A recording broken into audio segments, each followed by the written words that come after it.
Hello again, chaps.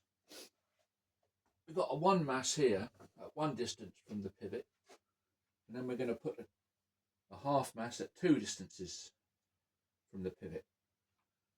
Now, of course, in either case, the force here is exactly the same. Blindfolded, they would feel the same way, or they would measure the same force statically. And we're going to, if that's the case, then the frequency of oscillation and the forces exerted by these springs here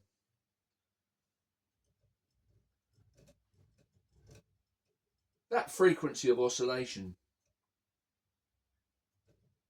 should be the same in both cases, according to draft science. He says that if you were blindfolded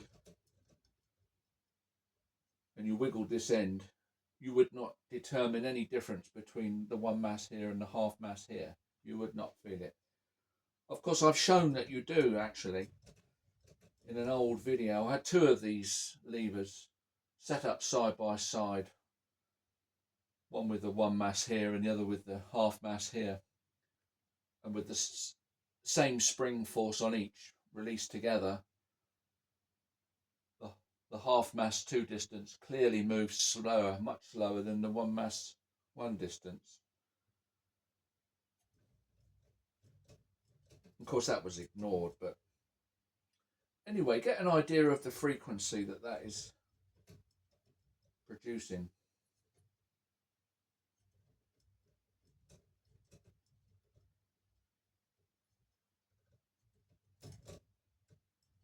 There's probably a formula for it.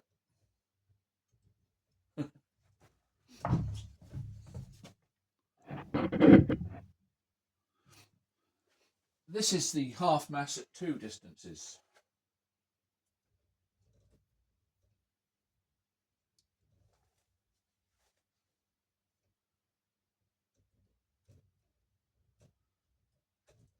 You can clearly see the difference in frequency.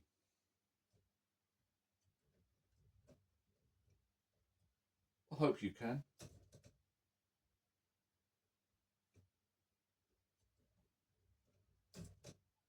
Although they both might weigh the same at this end, they do not move at the same velocity with the same force. In fact, it would take a greater force